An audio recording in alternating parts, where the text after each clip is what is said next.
Okay guys, so today I want to talk about, wait. Okay, so today I want to talk about something that's pretty important and kind of mysterious at the same time. Yeah, that's right. I'm talking about your credit score.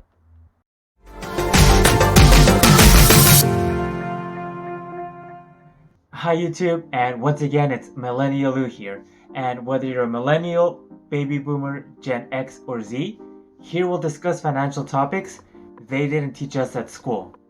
Okay, your credit score. What is it and why is it so important? Your credit score shows lenders how responsible you are with the money lent to you and also helps determine how much money they can loan to you and how much interest you'll have to pay for the privilege of borrowing that money. Now, there are 5 main factors that help determine your credit score.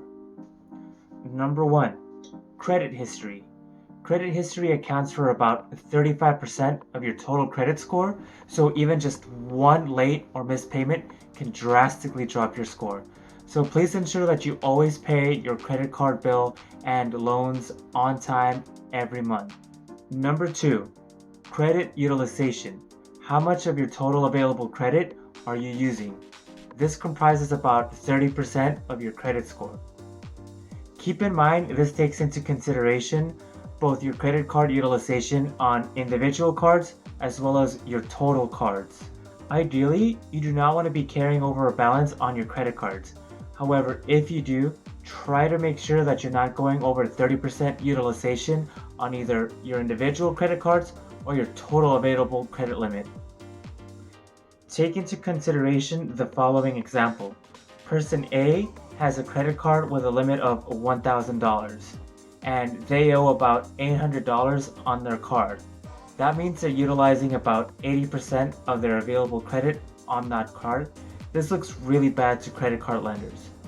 Now, person B has that same $800, however, they have a credit limit of $4,000, meaning that they're only utilizing about 20% of their available credit. And keep in mind, the closer you are to maxing out your credit cards, the more alarming this is to lenders. So aim for a utilization of less than 30%, or even better, don't carry a balance. Number 3 is credit history length. Now this takes into consideration your oldest account, your newest account, and the average length of all of your accounts. This makes up about 15% of your credit score. Now, one helpful tip here is to make sure you do not close out any old credit cards that have no annual fee.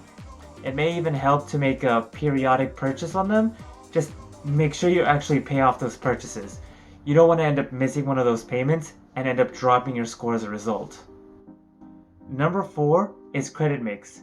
And this means having a mix of different types of accounts such as credit cards, auto loans, student loans, etc. Now don't worry about this one too much because it only accounts for 10% of your total credit score.